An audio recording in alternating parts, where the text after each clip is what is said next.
La sala de entrevistas era una pecera mal iluminada, con paredes de acrílico rayadas por las uñas de los desesperados. El frío se colaba por debajo de la puerta y se te metía en los huesos como un huésped que no piensa irse. Me dijeron que llevaba 11 días sin salir al patio. El día anterior un tipo se había colgado en otro pabellón y ese día no dejaban salir a nadie. Me dijeron que era por celos. Siempre es por celos. O por hambre. O por nada. ¿Qué importa? El suicida no necesita excusas. No me gustan los casos con nombre. Prefiero los robos simples, los hurtos menores, las peleas entre cuñados que terminan con botellas rotas. Lo manejable. Lo que entra en una tipificación sin demasiado margen. Pero apenas me entregaron la carpeta de Genta, Mario Alberto, supe que no iba a ser uno de esos. No por el crimen, aunque era atroz, sino por la manera en que todo en ese expediente parecía escurridizo. No había confesión. No había testigos. Había restos, una habitación con olor a encierro, rastros de sangre, una ausencia. Y él. El hermano de una compañera de trabajo de la víctima. El hombre que, según el testimonio de su propia familia, rondaba demasiado cerca de Telvina González. Cuando lo vi por la mirilla de la puerta estaba con los codos apoyados en la mesa de metal, la cabeza baja. Las esposas le apretaban los huesos de la muñeca y le cortaban la circulación, pero parecía no sentir nada. Se acostumbró rápido, pensé. Al encierro, a la humedad, a los ojos. A lo que el humano no se acostumbra es al tiempo. Al ritmo sin ritmo de la espera. Al entrar, no levantó la vista enseguida, pero se notaba que estaba atento a los sonidos, como si sus sentidos estuvieran exacerbados. El murmullo de las llaves del guardiacárcel, el chirrido de la cerradura, el ruido de mis pasos de zapatos de taco corto, secos, firmes, con la seguridad y la ingenuidad que da la juventud. Recién ahí me miró.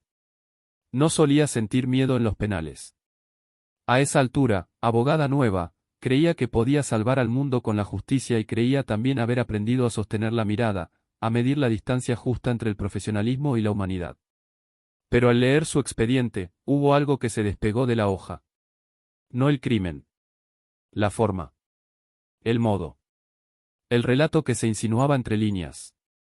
Genta, Mario Alberto, 25 años, sin antecedentes penales. Ni drogas, ni armas, ni deudas. Perito mercantil, sin empleo estable.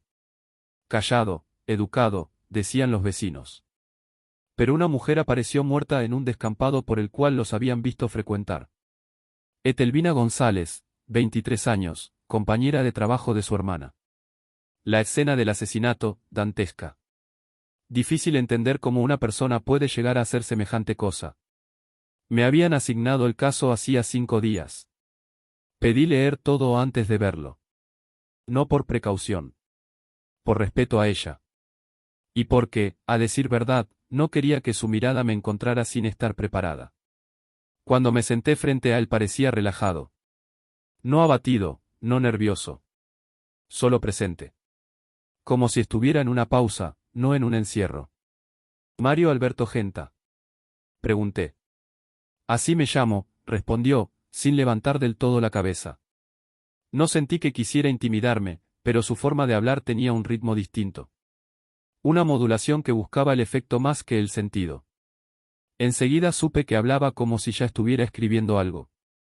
Como si yo fuera un personaje más en una historia que él tenía pensada. Soy la doctora Andrea Panoso.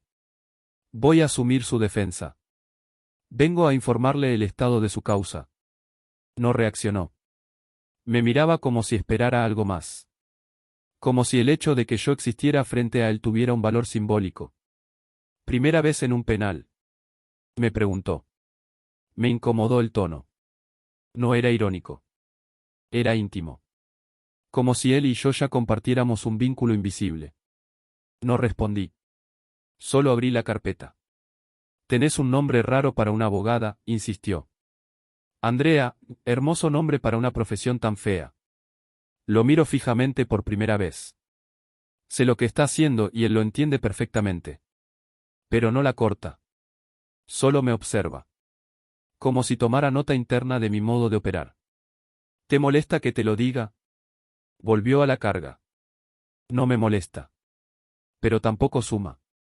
Yo sumo distinto, me dijo, y sonrió apenas, como un reflejo.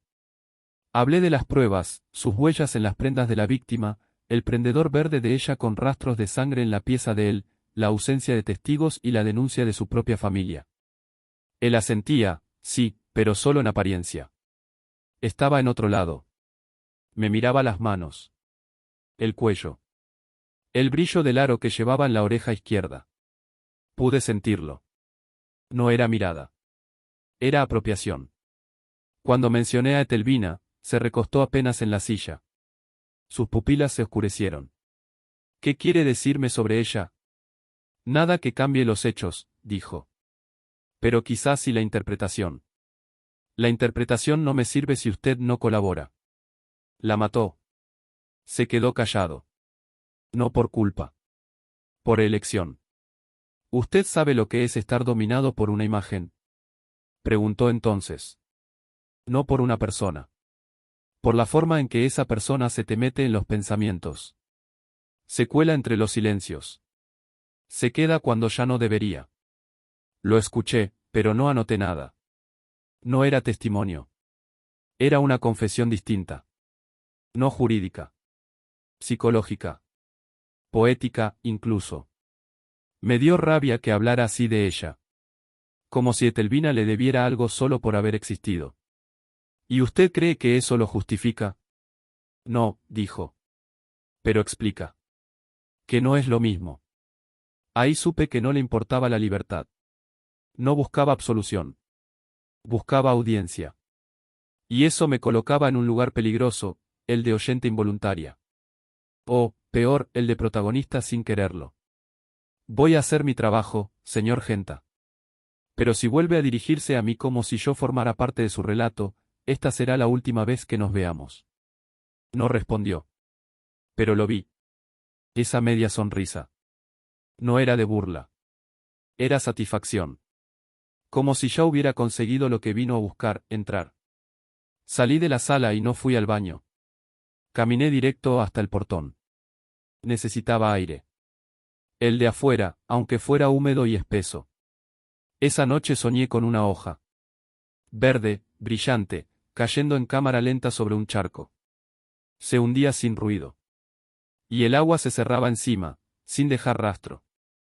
Lo anoté al despertar, no dejar que me use. Pero no estaba segura de si era un recordatorio para mí, o una advertencia.